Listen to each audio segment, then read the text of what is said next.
plus en plus de choses absolument réelles qui vont se dire sur ce qu'a été véritablement la Révolution française. C'est clair, c'est clair. On vous raconte que c'est le peuple qui se soulève pour secouer le joug de la tyrannie du roi et de l'Église. C'est absolument faux. Absolument faux. Quand le peuple s'est soulevé pour secouer le joug de ceux qui avaient mis à bas le roi et l'Église, on les a massacrés. D'accord ? Massacrés.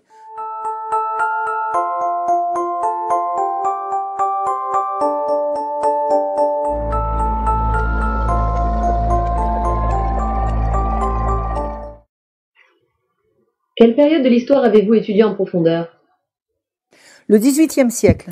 J'ai commencé mes recherches, c'est-à-dire que les premiers documents archivistiques que j'ai eu entre les mains et avec lesquels j'ai travaillé, ce sont des documents qui ont été écrits autour de 1750 à Paris. Voilà. C'est le cœur de ma recherche, c'est le point de départ de ma recherche. Alors bon, une fois qu'on a commencé, on remonte, on redescend, je veux dire, je vais jusqu'à la Révolution française d'un côté, je remonte jusqu'à la moitié du règne de Louis XIV de l'autre, mais le début de ma recherche historique, c'est vraiment Paris 1750. Et Paris 1750, c'est incidemment, c'était pas l'objet de ma recherche, mais la sortie de l'encyclopédie et l'affaire de l'hôpital général. Enfin, c'est une période un peu nodale du virage qui va se passer dans le royaume de France. Il y a beaucoup de choses qui se jouent et qui se décident à ce moment-là. Et c'est ce que je connais vraiment bien maintenant. Quels faits ont particulièrement retenu votre attention durant cette période historique? Et ce que j'ai découvert, c'est qu'en fait, la royauté absolue, puisque c'est comme ça qu'on l'appelle, est en fait assaillie de toutes parts par des oppositions qu'on m'a vendu quand j'étais gamine, enfin dans tout l'environnement laïcard et républicain dans lequel j'ai été élevée, comme une saine opposition à des abus. Alors il y avait l'opposition des parlements, l'opposition des philosophes des Lumières, et des parlements, c'est-à-dire des juges, l'opposition janséniste, l'opposition des magistrats contre l'absolutisme royal. Et ces deux oppositions se faisaient également contre l'Église. Donc effectivement, j'ai grandi dans l'idée que le roi était absolu, donc abusif, et que l'Église était toute puissante, donc abusive, et que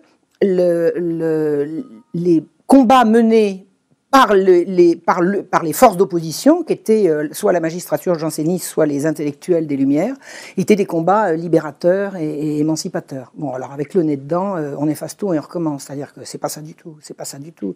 J'ai tout remis à zéro.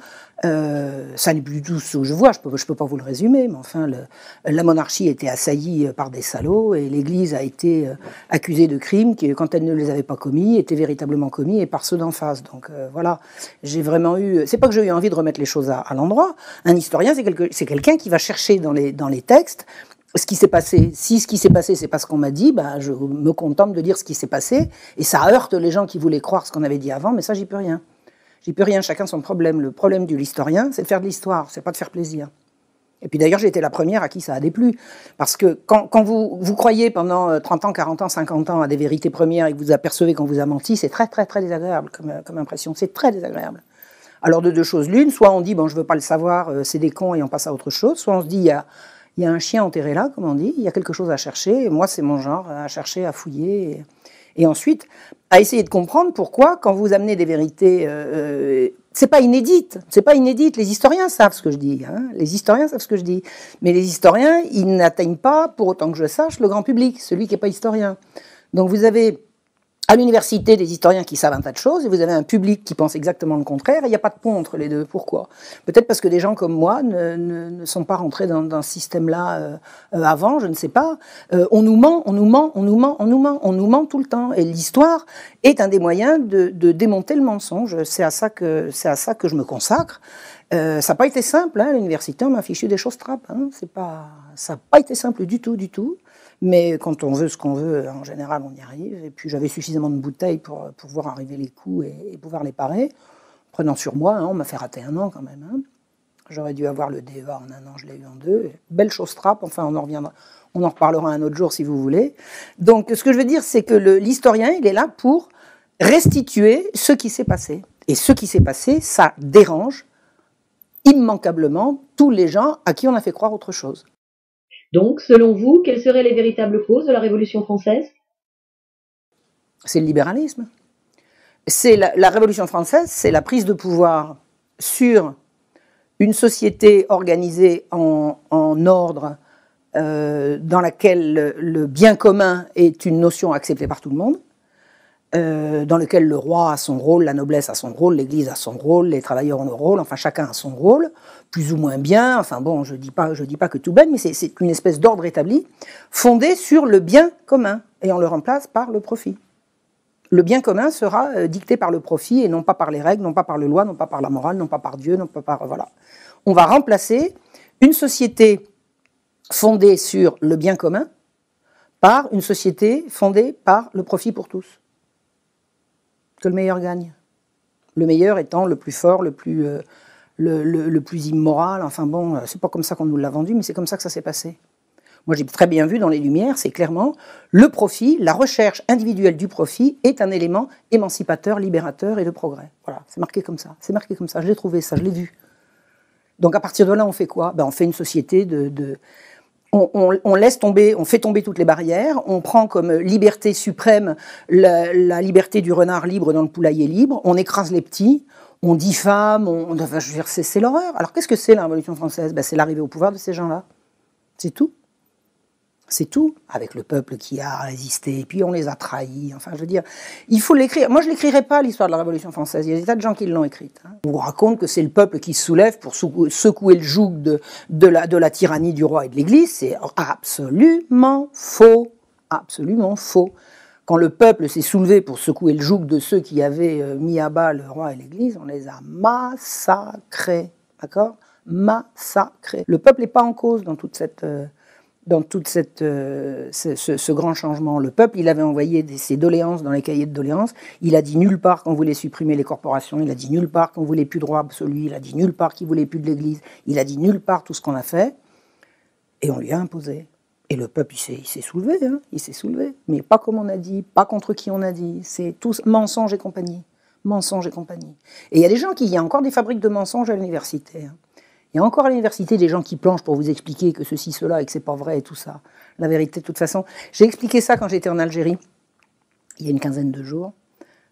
Petit souvenir, hein, je porte. J'ai expliqué ça. J'ai dit la vérité. C'est une image qui m'est venue comme ça brusquement. Hein, je l'avais pas préparée, mais je vous la ressors parce que je l'aime bien. C'est comme l'eau. Vous avez une grande citerne. Elle est rigoureusement étanche, d'accord? Donc l'eau est retenue, elle bougera pas. La vérité, c'est cette eau, là, et elle ne bougera pas. Si vous faites le plus petit trou dans la citerne, le plus minuscule petit trou dans la citerne, la vérité, l'eau, hein, va passer un tout petit peu, ça va commencer, et la citerne se videra à un moment ou à un autre. Vous ne pouvez pas, si vous voulez étouffer la vérité, il faut l'étouffer complètement, et complètement, ça n'existe pas. Ça n'existe pas. Vous savez, on peut mentir tout le temps à quelqu'un, mais c'est comme ça que ça se passe. Et à l'heure actuelle, je pense vraiment que les digues sont en train de s'ouvrir et que la vérité, sur tous les mensonges qu'on nous a baratinés, ça commence vraiment à circuler. Quelles en sont les conséquences dans notre quotidien? Et ces idées, c'est l'instauration du capitalisme comme étant la seule économie possible. On nous présente l'économie de marché comme étant la seule économie possible à laquelle on va opposer le communisme, alors que le communisme est arrivé derrière. Mais on nous fait croire qu'avant le capitalisme... Écoutez, c'est bien simple, avant la Révolution française, la France n'existe pas. Hein, c'est le trou noir. L'histoire de France, ça commence en 89, il faut arrêter. Donc, le 89, c'est l'arrivée du capitalisme comme économie officielle, hein. C'est l'économie de marché, ça a été la libre circulation des subsistances, des biens et des personnes, ça a été voté dès le début par l'Assemblée dite constituante, hein, pour paraphraser Étienne Chouard. Les gars, ils sont auto-bombardés constituants, personne ne leur avait dit, puis ils commencent à rédiger une constitution pour laquelle personne ne les a mandatés, et puis hop, ils inventent la libre circulation des subsistances, etc. Ils imposent un capitalisme qui constitutionnalise. Et nous, le système dans lequel on est, alors bon, ça c'est pas fait en un seul coup, je vais pas résumer, mais je veux dire, le système dans lequel on est, c'est celui-là. C'est-à-dire que le capitalisme, c'est l'axiome de base, c'est la donnée de base au-dessous de laquelle c'est l'enfer. Mais les gens vivaient avant le capitalisme. La France vivait avant le capitalisme. Il y avait quelque chose avant. Et on nous le présente comme totalement inexistant. Avant la montée du capitalisme, il n'y avait rien. C'était l'obscurantisme, c'était le Moyen-Âge. Arrêtez le Moyen-Âge, c'est lumineux le Moyen-Âge. C'est lumineux le Moyen-Âge. Le Moyen-Âge, c'est certainement la période en Europe la plus brillante, la plus brillante. C'est magnifique le Moyen-Âge. Je ne l'ai pas étudié le Moyen-Âge, parce que on ne peut pas étudier sérieusement tout. Si on veut être historien, il faut vraiment... Mais chaque fois que je croise le Moyen-Âge, je suis ébloui. C'est magnifique le Moyen-Âge. Et c'est ce que les gens des Lumières ont voulu absolument éradiquer, effacer, écraser. Qu'est-ce qu'on nous raconte comme fadaise? Bon, alors c'est quoi? Le monde dans lequel on vit, c'est le monde capitaliste. Alors triomphant, maintenant, il n'y a plus rien, hein, c'est absolument partout. Et tout ce qu'on a opposé en face du capitalisme, c'est le communisme, c'est l'opposition du même. Mais c'est bon. Et avant? Et avant? Je veux dire, avant 1789, le monde, il n'avait pas tourné quand même depuis quelques dizaines de milliers d'années? Bah non. Enfin, le monde, je veux dire, l'humanité organisée. Bon, il faut arrêter avec ça. Je pense que les gens commencent à comprendre. Hein. La Révolution française est-elle pour vous le résultat d'un complot maçonnique? Ça, c'est une question très intéressante à laquelle j'aimerais bien avoir la réponse. Mais ça n'est pas moi qui vais aller la chercher, cette réponse. C'est-à-dire que depuis que j'ai entendu parler de complot maçonnique pour organiser la Révolution, je me suis dit, tiens, j'ai pas cherché de ce côté-là. Quand je vois l'énormité de ce qu'il faudrait fouiller pour avoir réponse à la question, je ne peux que me dire, ça n'est pas pour moi. Modestement, je pense qu'il faut chercher dans ce sens-là. L'hypothèse me semble plausible. Je ne la prends pas pour ridicule, je ne la prends pas pour ajouter du tout, mais je n'ai pas les éléments pour juger. Mon impression est que c'est ça. C'est ça. Mais entre dire j'ai l'impression que, et je peux vous démontrer les éléments du complot, non, je ne peux que rester modeste de ce côté-là. Il est évident que les francs-maçons sont partout. Il est évident que les francs-maçons ne veulent pas qu'on aille mettre le nez dans leurs affaires. Tiens, je vais vous raconter une anecdote à propos de franc-maçonnerie. Quand je faisais des recherches sur le Parlement de Paris, les jansénistes du Parlement de Paris, j'ai voulu savoir si ces jansénistes-là étaient francs-maçons en même temps. Bon, alors pour ça, il faut avoir accès aux archives de la franc-maçonnerie. Bon. Les archives de la franc-maçonnerie sont à la Bibliothèque nationale. La Bibliothèque nationale, elle est nationale. Elle est à vous, elle est à moi, elle est à tout le monde, la Bibliothèque nationale. Et alors j'ai un ami qui m'est très cher et qui me le rend bien, qui est franc-maçon, et qui me faisait visiter un jour le siège du Grand Orient, et on visitait la bibliothèque. Et il a dit, voilà, Marion est une amie, elle voudrait avoir accès à certains documents, est-ce que vous pourriez? Alors le gars dit, oui, mais ce qu'elle cherche, c'est à la Bibliothèque nationale. Et alors il m'a fait un petit mot, j'étais vachement contente, alors... bon, hein. Machin en tête du Grand Orient, que je pouvais aller à la Bibliothèque nationale. J'ai dit, je vais avoir accès aux archives, c'est vachement sympa. Quand je suis arrivé aux archives avec mon truc, j'ai montré, il m'a dit, est-ce que vous pouvez nous poser vos questions par écrit? Pas de souci. Moi, j'habite pas à Paris, hein, j'allais pas rester 3 jours en attendant qu'on me sorte les cartons, dont je savais pas s'ils existaient. Moi, je pose une question. Et alors, la réponse est arrivée par courrier 3 semaines après. À chaque question que j'avais posée, il était répondu à côté. À côté. C'est-à-dire qu'on n'a pas répondu à mes questions. Ça s'appelle une fin de non-recevoir, ça je sais comment ça se passe. Quand une administration ou quand qui que ce soit veut vous embrouiller, vous posez une question claire, nette et précise et on vous répond à celle que vous n'avez pas posée. J'ai compris. Je n'aurai pas accès aux archives de la franc-maçonnerie, qui appartiennent pour autant que je sache à la nation française. Bon, si j'avais voulu rester et me battre, mais me battre contre qui, contre quoi? Je voulais simplement savoir si les gens dont je donnais la liste étaient francs-maçons. Par défaut, j'en conclus que oui. Je ne pourrais pas le prouver, mais l'information est passée. Il y a des archives pour lesquelles il faut montrer patte blanche. Hein? Il y a des archives qui ne sont pas tout à fait complètement à la République. Si tant est que la République, c'est bien nous. Hein. Moi, j'ai toujours dit la République, c'est nous. Hein. Moi, depuis que je suis toute petite, j'ai jamais été monarchiste. Hein. Moi, j'étais républicaine. D'ailleurs, je suis à debout la République. Encore que j'aimerais mieux que ça s'appelle un peu autrement. Mais enfin bon, je me revendique de la République au pied de la lettre. La chose publique, le bien commun. Donc, je croyais qu'on était en République, ben non. Si quelqu'un sait comment on peut avoir accès aux archives de la franc-maçonnerie à la Bibliothèque nationale... Vous savez, accès aux archives, je voudrais juste l'inventaire de tout ce qu'il y a dedans, par exemple. Revenons un peu avant la Révolution française. Selon vous, Damien a-t-il été manipulé? L'histoire de Damien, c'est... Ce jeune homme se met brusquement, sans aucune raison valable, apparente, à attaquer le roi. Or, immédiatement, on pense au complot, ce qui est logique. Parce qu'un individu de rien s'en prenant au roi, il est absolument logique. Il n'y a pas 36 trucs. Soit il fait partie d'un groupe, soit il a des raisons personnelles. Comment est-ce qu'un type qui est valet peut avoir une raison personnelle de s'en prendre au roi?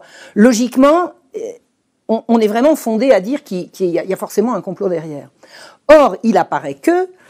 Tout le monde dit, il y a la moitié qui disent il est du côté du Parlement janséniste et l'autre côté qui dit il est du parti des Jésuites. Alors si le gars-là est véritablement fanatique et qu'on n'est pas foutu de savoir de quel bord il est, ça veut dire qu'il y a quand même anguille sous roche. Un fanatique, c'est un fanatique de quelque chose.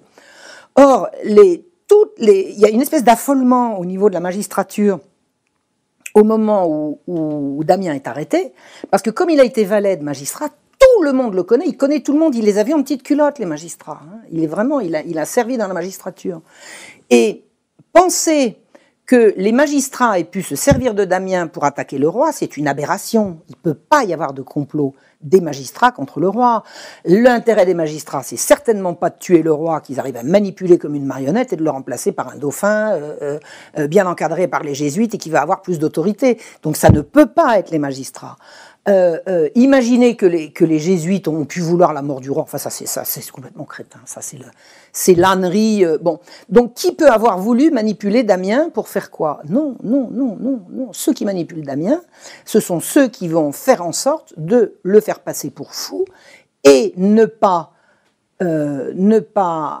montrer qu'il avait des raisons personnelles de s'en prendre au roi. Et la manipulation a eu lieu quand même, parce que je pense que Damien a été rendu fou d'angoisse. Il était le valet pendant un temps. Alors évidemment, ça n'est absolument pas paru dans les pièces de procédure, tout ça, ça a été rayé. Mais les pièces de procédure, il y a celles qui ont été manuscrites, il y a les brouillons. Dans un procès, vous avez le brouillon de préparation des interrogatoires, ensuite vous avez les interrogatoires, et ensuite, vous avez la publication imprimée des interrogatoires. Vous commencez par là, vous remontez là, et ensuite, quand vous arrivez là, vous avez compris tout ce qu'on a enlevé et tout ce qui était là et qu'on a enlevé pour arriver là. Et c'est là que la vérité fait son chemin. Donc, il a été manipulé comment ? Il a servi pendant plusieurs mois le frère de la marquise de Pompadour. Il était valet du marquis de Marigny. Et on sait maintenant, et évidemment ça ne se disait pas à l'époque, mais à force de fouiller on trouve, que le marquis de Marigny était le pourvoyeur de petites filles du sérail d'un roi pédophile. D'accord ? Ça veut dire que Damien était à portée de savoir ce que la rumeur racontait, mais dont lui, il pouvait avoir éventuellement des preuves. Non pas des preuves, mais des témoignages directs. Pourquoi ? Marigny, c'était un malotru, c'était un type... issu de la lie du peuple, comme aurait dit cette enflure de Voltaire, mais arrivé au sommet, c'est-à-dire un gars méprisant. Et les gens méprisants, ils parlent devant leur valet comme si c'était une potiche. Et ce qui s'est passé, c'est que pendant... Alors, une chose est sûre, la rumeur, la vox populi disait que le roi couchait avec des petites filles, c'est-à-dire que le roi avait vraiment la réputation d'être un affreux cochon. Est-ce que c'était vrai, est-ce que c'était faux? Le peuple n'avait pas les moyens de le savoir, mais la rumeur courait. Vous êtes un gars du peuple. Vous servez chez un monsieur extrêmement important qui mange avec le roi le soir. Marigny, qui était sorti de rien, il mangeait avec le roi. Il mangeait à la table du roi, dans les petits cabinets. Et le propre père de Marigny, frère de la Pompadour, donc le propre père de Marigny et de Pompadour, disait « Qui mange avec elle? Je comprends, il couche avec, mais lui, j'en reviens pas. » Et en fait, il y a des travaux très sérieux qui ont mis à jour que c'était Marigny qui fournissait les petites filles pour la couche du roi. Et là, Damien était à portée de le savoir. Quelle a été la manipulation? La manipulation a consisté, et ça apparaît vraiment dans les pièces. J'ai travaillé avec tout mon cœur pour réhabiliter ce brave garçon. C'était vraiment un type bien, Damien. Il avait ses défauts, mais c'était vraiment un homme de cœur. C'était un des nôtres, hein, nous les braves gens. Je pense que Marigny s'est rendu compte un jour qu'il parlait trop, qu'il faisait pas gaffe. Et il s'est arrangé avec sa maîtresse et la domestique de sa maîtresse de faire croire à Damien qu'il allait faire un mauvais coup et qu'il allait être roué vif. Donc ils lui ont fait péter un câble, quoi. Ils lui ont fait très très peur. Et Damien n'avait pas de religion. C'était un garçon qui s'était éloigné de la religion, parce que l'heure était à la remise en cause de tout ça. Enfin, il aurait été... Je vois comment sa femme et les amis de sa femme et sa fille lui disaient « Mais mon chéri, va voir un prêtre. » Et puis non, il était trop angoissé. Il croyait plus en Dieu. C'est pas qu'il croyait plus en Dieu, mais il n'avait pas la foi. Et il s'était laissé impressionner par de la sorcellerie. Et il s'est retrouvé pris dans une spirale absolument terrible d'angoisse, dont il a réussi à se sortir qu'en passant à l'acte et en donnant un coup dans le dos du roi. Je pense qu'il a dû se prendre à un moment donné pour un justicier, quoi. Et Damien était à même de savoir qu'on avait enlevé des enfants en Paris. Qu'est-ce qui c'est 1750, quand je vous dis le début de ma recherche, hein, 1750, à Paris, on enlève des dizaines et des dizaines d'enfants dans les rues. Et on les arrête. On les arrache à leurs parents. Garçons et filles. Alors, il y a des gens qui disent « On n'enlevait pas les filles, alors... » Bien sûr qu'on enlevait les filles. Enfin, Il y a une espèce de crétin qui a fait circuler sur Internet que Marion Sigol, il connaît rien parce qu'elle prétend qu'on a enlevé la fille de Damien, alors qu'on sait très bien qu'au Châtelet, il n'y avait pas de filles. Ben non, ils n'étaient pas au Châtelet, ils étaient à la Salpêtrière. Alors si un connard d'historien va chercher les filles au Châtelet qu'elles n'y sont pas et qui conclut qu'il n'y a pas de filles enlevées, il suffisait d'aller chercher à la prison à côté, elles y étaent toutes, j'ai les noms, j'ai les dates, j'ai le pédigré des parents et tout. Enfin bon, vous savez, quand un historien décide de ne pas trouver, il ne trouve pas. L'historien, il trouve. Il trouve, c'est ce qu'il trouve, ce qui est important. En général, ce qu'il cherche, c'est pas ce qu'il va trouver. L'historien, c'est celui qui a trouvé. Donc voilà, Damien, il a été manipulé par Marigny, qui l'a rendu fou, quoi. Parce que Marigny ne savait plus comment s'en défaire. Imaginez, vous êtes vous avez chez vous, vous êtes au courant de secrets d'État, hein, et puis vous parlez comme ça librement devant votre valet, puis un jour vous apprenez que le valet, il dit quoi, de quoi, qu'il a sa morale, qu'il a également une famille, faut s'en débarrasser. Et on s'en est débarrassé en le maudissant, quoi. Hein. C'est une espèce de truc. Alors, je dis pas qu'on lui a fait de la magie noire, c'est pas ça que je veux dire, mais ça revient à ça, de toute façon, à partir du moment où il y croyait. C'était lui envoyer une malédiction. Oh, le pauvre garçon, qu'est-ce qu'il a souffert. Oh là là là. Ce qu'il a souffert avant de commettre son acte, alors évidemment, ce qu'il a souffert au niveau de sa mise à mort, bon, ça dépasse l'entendement. Mais ce qu'il a pu souffrir dans les 12-13 mois qui ont précédé son passage à l'acte, c'est infernal. C'est infernal. Il était ravagé d'angoisse. Ravagé d'angoisse. Et au moment de l'attentat, tout le monde a remarqué au château de Versailles que le marquis de Marigny, il avait changé de couleur. Hein. Damien c'était un tellement bel homme. Hein, c'était un gars qui il avait comme caractéristique qu'il n'était pas seulement très beau, il était très soigné. Et il y avait des gens qui disaient qu'il est soigné au-dessus de son niveau. Et oui, il était très propre, il se coiffait bien, il était nickel, il savait beau, et puis voilà. Et il était tellement caractéristique que, au moment de l'arrestation, dans les couloirs de Versailles, parce qu'on a des témoignages, qui a dit quoi à qui, hein, il y a des masses et des masses de témoignages, il y a des gens qui ont dit « Ah, mais machin, mais c'est pas le domestique de Marigny !» C'est-à-dire que des gens qui ne l'avaient pas vu étaient capables, dans les couloirs de Versailles, de dire « Mais c'est le domestique de Marigny qui vient d'attaquer le roi. » J'aime autant vous dire que Marigny n'était pas bien. Hein. Il n'était pas bien. Et qu'est-ce qu'il a fait pendant 2 jours? Il a dit « Il est fou, l'écoutez pas, il est fou. C'est un dingue. C'est un dingue. » Alors Voltaire, un fou, un misérable, un fou. Eh bien, il est fou. De toute façon, dès que quelqu'un a quelque chose de grave à dire, il est fou, elle est folle. Circuler, il n'y a rien à voir. Dès que quelqu'un vous traite quelqu'un de fou, allez-y, allez chercher. Hein. Allez-y. Dès que quelqu'un de public est traité par quelqu'un de fou, c'est là qu'il faut fouiller. Qu'est-ce qu'il a bien pu dire? Voilà, c'est ça la malheureuse histoire de Damien. Donc la seule manipulation qu'il y ait eu, c'est ça, mais il n'a pas été manipulé pour attaquer le roi. Du tout.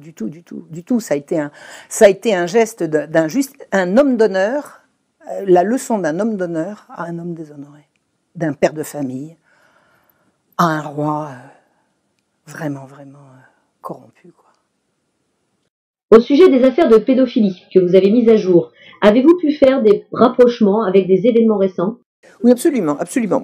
Ce que j'ai découvert sur les trafics d'enfants, parce que pédophilie ou autre chose, ce que j'ai découvert, c'est que à partir de Louis XIV est créée une institution qui s'appelle l'hôpital général, dans laquelle vont être enfermés sous l'autorité unique d'une administration close, au recrutement clos, c'est-à-dire qui ne se recrutent que les uns les autres en circuit fermé, tous les enfants sous tutelle du royaume, c'est-à-dire tous les enfants qui sont sous tutelle parce que orphelins ou parents trop pauvres ou enfants de parents pauvres, etc., sont tous enfermés dans une institution qui est la destination finale de ces gens-là, et ils sont sous la tutelle exclusive des administrateurs de l'institution.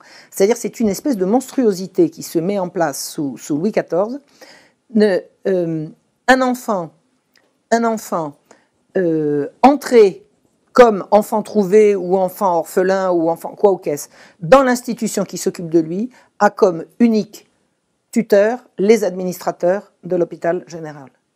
J'ai étudié les registres d'entrée et de sortie de cette gigantesque institution qui s'appelle l'hôpital général. Gigantesque, c'était une administration absolument tentaculaire qui avait des ramifications absolument dans tout le royaume. En étudiant les registres d'entrée et de sortie, à la fois sur Auxerre, un petit peu, mais sur Paris énormément, j'ai vu que cette institution se livrait à un épouvantable trafic d'enfants. C'est-à-dire que des enfants entrent dans l'institution, ce qui est leur but, ils en sortent, ce qui est impensable. Le sortir de l'institution n'est prévu à aucun moment par les statuts. Un enfant qui entre dans l'institution est censé y grandir et devenir adulte et en sortir avec éventuellement un métier ou un contrat de mariage ou un contrat d'apprentissage ou quoi ou qu'est-ce. Des enfants qui entrent dans l'institution n'ont pas à en sortir. Il n'y a plus de destination de sortie. J'ai mis à jour des milliers et des milliers et des milliers de sorties, non pas suspectes, c'est pire que suspectes, c'est potentiellement criminel. Vers où, vers quoi ? Impossible à dire pour le moment. Mais l'institution qui s'occupe des enfants sous tutelle est une institution qui se livre à des trafics inouïs, jamais étudiés. Je l'ai mis à jour, d'accord ? Bon, j'ai pas eu un entrefilet dans la presse pour avoir sorti La Marche Rouge, toujours disponible, continue de se vendre, merci. Donc, ce que j'ai mis à jour, c'est que vraiment l'institution s'occupant d'enfants sous l'Ancien Régime se livre à un trafic inimaginable. Je veux dire, je montre que des enfants entrent dans l'institution à l'âge de 5 ans. Ils ont été abandonnés au berceau, donc ils ont vécu du berceau à 5 ans dans l'institution des enfants trouvés. Ils arrivent à la Salpêtrière, 3 mois après, ils sont morts. Est-ce qu'on peut savoir de quoi ? Comment a-t-on vécu jusqu'à 5 ans, survécu jusqu'à 5 ans à l'abandon, et comment meurt-on en 3 mois ? Il meurt de quoi ? Et le livre des décès, c'est absolument ahurissant. Vous avez dans le livre des décès de la Salpêtrière, vous avez les vieilles femmes et les enfants de 5 ans. On peut savoir de quoi ils meurent. Je veux dire, c'est monstrueux. Bon.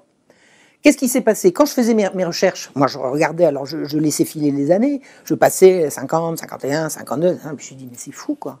Ah ben vivement la Révolution française, ben évidemment, parce que moi bêtement, j'ai cru que la Révolution française, ça allait être le peuple qui allait, bah tiens, à la Révolution française, on a renversé les anciens, on a remis les nouveaux, ça n'a jamais été dénoncé. Et qu'est-ce qui fait croire que ça a terminé ? Est-ce qu'on a une idée de la raison pour laquelle on pourrait supposer que les trafics d'enfants dans les services sociaux, ça s'est arrêté ? On peut savoir ? À quel moment ça a été dénoncé pour que ça s'arrête ? Je vais vous dire, on peut remonter encore plus loin. Vous savez qui c'est qui s'occupait ici dans Lyon des enfants trouvés longtemps avant le siècle de Louis XIV ?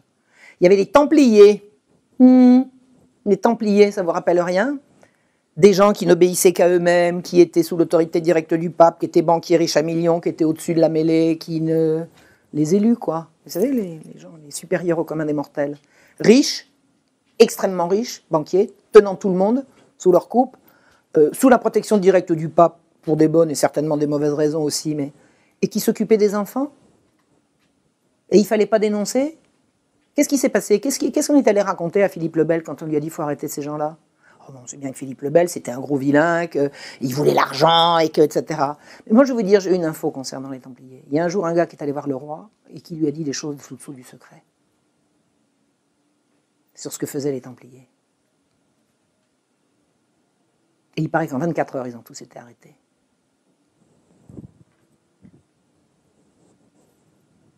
À suivre. À suivre. À fouiller, disons. À fouiller. Ce que je sais, c'est qu'un roi de France ne pouvait pas dénoncer publiquement un réseau pédocriminel. Aucun homme d'État n'a jamais publiquement dénoncé de réseau pédocriminel. Ça ne peut pas venir d'en haut. Donc, on accuse d'autre chose. Je suis persuadée, je ne peux pas le prouver, mais je lance la ligne, qu'il y avait des crimes contre les enfants qui ont été mis à jour et qui ont été, dont le roi de France, Philippe le Bel, a été informé. À suivre. Pouvez-vous nous parler de vos méthodes de travail ? Alors ça dépend sur quoi je travaille. Par exemple, je suis en train de faire un travail de fond, mais qui ne pourra pas être publié maintenant, parce que j'en ai encore pour très très longtemps, et je pense qu'il va y avoir des choses à publier avant, mais sur la situation de la population à la veille de la Révolution française. Donc, pour pouvoir trouver la façon dont vivaient les gens, il faut avoir accès à des éléments de leur vie quotidienne. Ça, ces éléments-là, on va les trouver dans un procès, par exemple. Parce que quand un procès a lieu, pour telle ou telle raison, on a droit à tous les détails concernant les personnes inculpées, les témoins. Dans un procès, il y a tout. Dans un procès, on voit surgir la vie. Alors, c'est la vie des gens au moment où il en arrive des emmerdements. Mais quand même, à partir d'un procès, on a une vision très très précise de la façon dont vivaient les gens. Et j'ai étudié plusieurs procès, je suis en cours d'étude de plusieurs procès. Comment est-ce qu'on connaît l'existence de ces procès? En matière d'histoire, il faut d'abord faire confiance à des historiens qui sont passés avant, qui ont parlé de tel ou tel sujet. Ces historiens, s'ils ont fait un travail sérieux, ce qui est le cas des historiens en général, ils citent leurs sources. On remonte à la source. Une source, ça peut être un autre livre, donc on prend l'autre livre en référence, et dans ce livre, on va trouver la source, par exemple, tel procès à tel endroit. Donc là, à ce moment-là, je vais aux archives, je sors le procès et je commence à étudier dessus. C'est ce que j'ai fait pour les enlèvements d'enfants, c'est ce que j'ai fait pour différentes émeutes de la gare des Farines et également sur une émeute très importante qui a cours pendant la Révolution, et c'est les choses sur lesquelles j'ai un travail en cours. Donc, dans quelle mesure est-ce qu'on peut faire confiance aux sources? La source qui se trouve dans les archives, pas lui faire confiance, c'est pas comprendre ce qu'on fait. Ce qu'il y a, tous les témoignages d'un procès, toutes les dépositions, c'est ça, c'est avec ça qu'on fait de l'histoire. Maintenant, faire confiance aux historiens, non. Il n'y a pas de raison, a priori, de faire confiance aux historiens, mais il faut savoir, il faut faire confiance au fait que c'est pas une question de confiance. Un historien, il a donné un certain travail, et son travail consiste à donner une information et à la sourcer. C'est à partir de ce travail-là qu'on fait. Un historien ne peut pas travailler sans les autres historiens. Un travail d'historien, c'est un travail collectif. Le travail que je fais aujourd'hui, je le fais avec tous les historiens qui m'ont précédé. Mais un travail d'historien ne peut pas consister à compiler ce qu'ont fait les autres et en faire une synthèse. C'est pas ça. Il faut avoir lu tout ce qu'ont écrit les autres sur un certain sujet et après rajouter sa patte personnelle, aller chercher là où les autres n'ont pas cherché. Par exemple, quand je me suis intéressée aux archives de l'assistance publique pour aller chercher ce que devenaient les enfants enlevés en 1750, j'ai commencé par lire tout ce qui avait été écrit par les historiens qui m'avaient précédé. Absolument tout. J'ai fait une lecture exhaustive de tout ce que j'avais trouvé aux archives de la PHP. Et là-dedans, il n'y avait pas, personne n'avait fait le travail de la destination de tous les enfants qui entraient dans l'institution. Il y avait eu différents travaux qui avaient été faits sur l'origine des enfants entrant dans l'institution, mais le travail exhaustif d'extraire ce qu'ils devenaient sur une période donnée à partir de leur entrée dans l'hôpital général, ça n'avait pas été fait. Et c'est là-dessus que cette vérité-là m'est apparue. Et moi, ce que j'aimerais, c'est que maintenant, d'autres historiens, à partir de ce que j'ai fait, aillent chercher plus loin et aillent chercher encore, et que comme ça, la vérité va apparaître. Un travail d'historien, c'est forcément collectif. Je me suis amusée là récemment amusée parce qu'on a passé un très agréable week-end avec des jeunes d'égalité et réconciliation Bourgogne. On a passé un week-end à éplucher sur tous les livres destinés à la jeunesse qu'ils ont trouvés dans la bibliothèque municipale dans leur région, c'est-à-dire à Dijon et autour. Ils ont ramassé tous les livres à destination de la jeunesse et on s'est amusé à éplucher, à regarder ce qui était dit pour les Lumières et la Révolution. Ça vaut son déplacement quand même. Ça, il faut voir ça au moins une fois. L'histoire, c'est ce qui sort des textes. Qui dit quoi, à quel moment? Un livre d'histoire qui dit ça, c'est une déclaration de un tel, ça c'est une étude, ça c'est ça de l'histoire.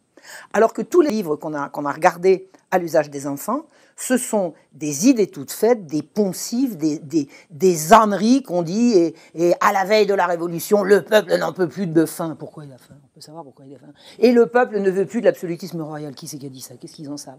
C'est n'importe quoi. C'est du bourrage de crâne. On dit n'importe quoi aux enfants. C'est consternant. C'est consternant. Et alors quand vous prenez tous ces trucs-là et que vous passez à côté avec des déclarations de celui-ci, des déclarations de cela, on est en droit de se dire qu'il y a une édition à l'usage des enfants qui consiste à leur mentir. On ment aux enfants. On écrit pour les enfants des livres mensongers. Mensongers. Voilà. Il fallait que cela soit dit. Quel est votre avis sur la situation israélo-palestinienne? Je pense que je ne peux pas dire qu'Israël a mangé son pain blanc parce que je ne suis pas sûre que les Israéliens aient beaucoup mangé de pain blanc. Je ne vois pas la fin de la souffrance des Palestiniens pour bientôt, mais je pense qu'ils ont, au niveau des cœurs, ils ont gagné, les Palestiniens. Je pense que les gens ont compris qui ils étaient. Moi, j'ai vraiment vécu dans ma jeunesse l'idée que les Arabes avaient tort et que les Juifs avaient raison. Je pense que maintenant, c'est terminé, ça. Je pense que le public, largement, le public libre de sa pensée, hein, je parle pas des abrutis qui redébitent le prêt-à-penser, mais d'une façon globale, je pense que les Palestiniens ont gagné la partie et que les Israéliens l'ont perdu de ce point de vue-là. Sur le terrain, c'est encore les Israéliens qui tiennent la dragée haute. Je me fais un peu de soucis pour le peuple israélien, parmi lesquels il y a beaucoup de gens que j'aime. Ça fait longtemps que je ne les ai pas vus et je ne pense pas que je les reverrai, parce que maintenant les choses se relâchent, mais je sais qu'il y a des gens bien là-bas et je ne suis pas très optimiste pour ce qui va leur arriver. Alors comme je disais récemment, d'abord ils se sont construits un mur au milieu de leur territoire, derrière lequel un jour ou l'autre, d'une façon ou d'une autre, il va falloir qu'ils veuillent passer et le passage sera fermé. Quand on construit 350 km de mur sur 8 mètres de haut, avec de temps en temps un passage par une route, quand les foules voudront passer de l'autre côté, les foules, elles s'écraseront dessus. Et je pense que c'est ça qui va se passer pour les Israéliens. C'est pas ce que je leur souhaite, mais de toute façon, c'est ça qui se dessine. Je pense que dans le projet sioniste, il n'y a pas la place pour un peuple juif épanoui et heureux. Je pense que les juifs sont au service du sionisme et pas l'inverse. J'ai mis longtemps à le comprendre, mais quand je l'ai compris, c'est devenu aveuglant et je ne reviendrai pas là-dessus. Les juifs ont été utilisés à réaliser le projet sioniste et le sioniste n'a pas été là pour venir en aide aux juifs, clairement. Bon, je sais que je mérite la mort, anti-machin, anti-truc. Les gens qui savent que je suis savent ce que je pense et ils savent que c'est pas la haine qui m'anime. Ceux qui voudront y voir la haine seront priés de regarder la leur. Voilà. On vous reproche votre rapprochement avec Alain Soral. Des commentaires? J'ai des gens qui sont venus ici un jour et qui m'ont dit « Mais enfin Marion, comment est-ce que quelqu'un comme toi, tu peux être avec ce nazi ?» Ben, si c'était ça les nazis, méfiez-vous quand même, parce que la comparaison, il faut qu'elle faille des deux côtés. C'était ça les nazis? Méfiez-vous quand même de ce que vous dites. Alain est un garçon courageux, un homme de cœur, d'engagement. C'est quelqu'un de très très bien. Alain Soral est quelqu'un de très bien. C'est pas uniquement parce qu'il est le premier à m'avoir tendu la perche. C'est aussi parce que je vois ce qu'il est. Alors si c'était ça les nazis, vachement ça. Ah non, on peut pas dire les choses pareilles. Concluez vous-même. Vos recherches révèlent des informations sans précédent sur cette période. Non. Non, il y a tous les précédents. Moi, j'ai fait des études trop isolées. J'ai fait mes études à partir d'ici. Donc, j'allais à la fac une seule journée par semaine, donc 9/10 dans les bibliothèques et les dépôts d'archives, et puis le soir à la fac, 1h30 avec le prof. Donc, j'ai vraiment fait... Je ne suis rattachée à aucune école. Vous savez, ne me posez pas trop de questions sur les différentes écoles. À la limite, je vais vous dire, je ne les connais pas. Donc, c'est pas... Non. Moi, je fais de l'histoire à partir des textes. Et je lis quand même ce qu'écrivent les historiens sur tel ou tel. Bon. Mais pour ce qui est de dénoncer Voltaire, par exemple, mais Voltaire est dénoncé depuis qu'il existe. Depuis que Voltaire écrit, il s'est trouvé des gens pour dire que c'était un affreux. Depuis toujours. Depuis toujours. Il y a toujours eu des gens pour le dire, pour l'écrire. Ça n'est pas repris médiatiquement. Mais dans les textes, on le sait. Bon. J'ai lu récemment, je vais vous donner c'est une question de médias, c'est pas une question d'édition. Vous voyez ce que je veux dire? On trouve tout sur Voltaire, mais il faut chercher pour tout. Alors d'abord, première chose, Voltaire, dans le texte, c'est hors de prix. Si vous voulez trouver du Voltaire non expurgé, parce que toujours Voltaire a été expurgé, d'emblée, même Condorcet, dès qu'il a commencé à vouloir éditer du Voltaire, il a viré tout ce qui était inadmissible, bon, pas publiable, bon, ça n'a pas arrêté. Vous avez l'édition la plus complète vraiment de Voltaire, c'est l'édition dont parle Henri Guillemin, de M. Besterman, qui était un Anglais, qui était fou de Voltaire, alors c'est extraordinaire. On doit à un amoureux de Voltaire la dénonciation la plus féroce de ce qu'a été Voltaire, c'est-à-dire la publication de ce qu'il a écrit sans censure.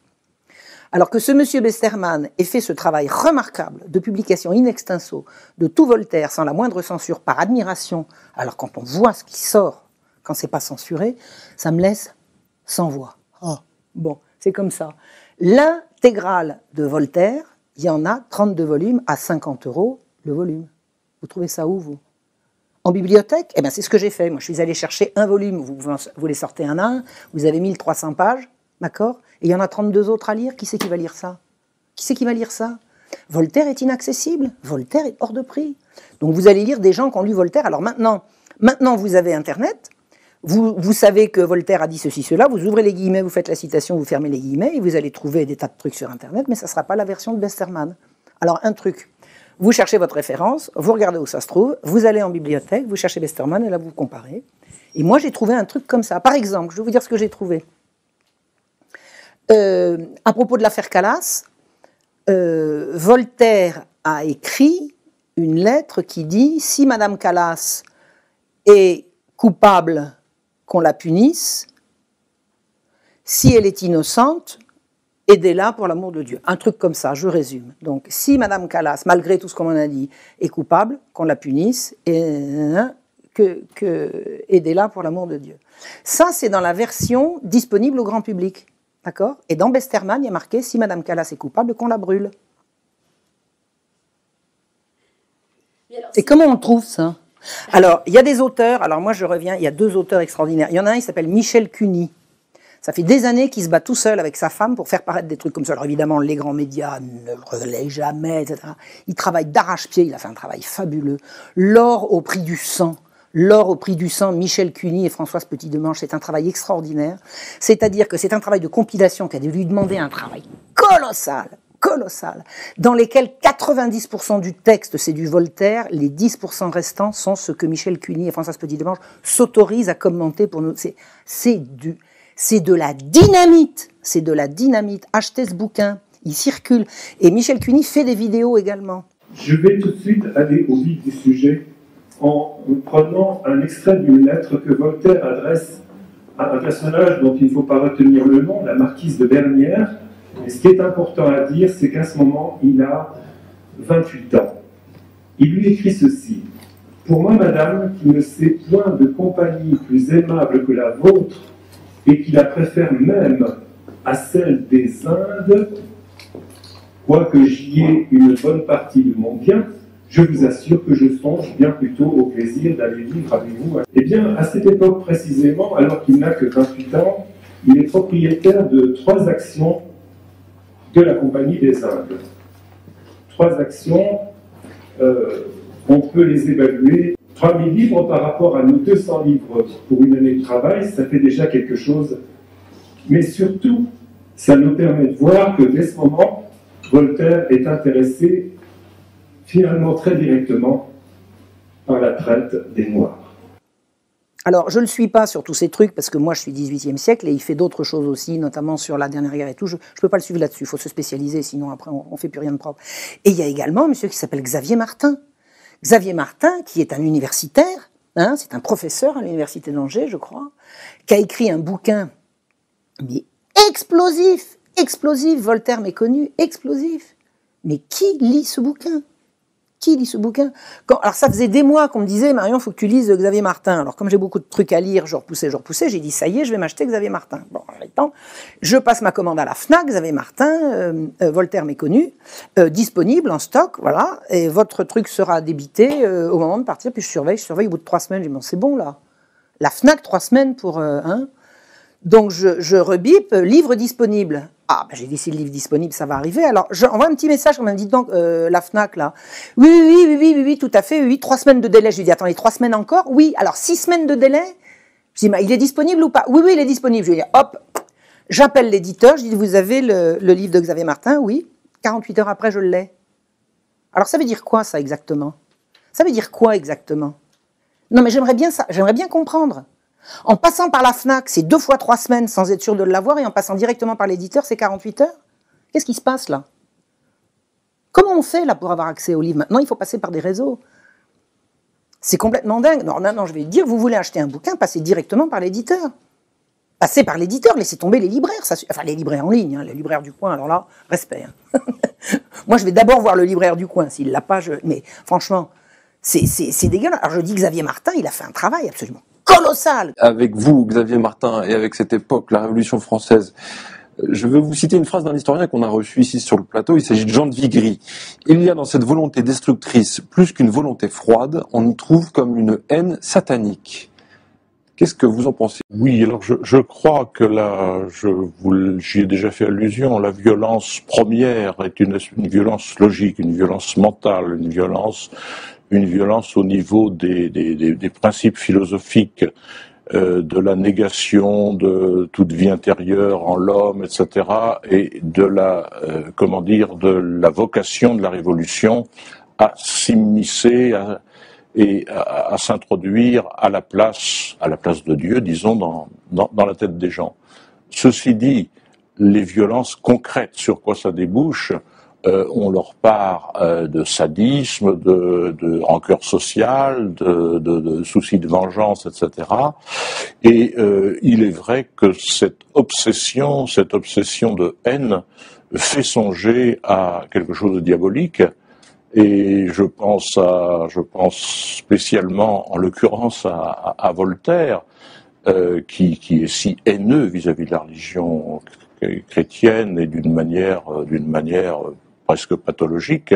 Je pense notamment à une courte phrase, une courte expression de Voltaire à propos où il englobe ses frères les philosophes et où il dit « Satan, notre père commun ». Satan, notre père commun, c'est pas le seul élément qui laisse songeur quant à une dimension diabolique chez Voltaire. Colossal sur les Lumières. Et je vous dis, j'ai presque honte de dire colossal, parce que ce que je veux dire, c'est que moi j'ai pas le niveau d'un monsieur Xavier Martin. Hein.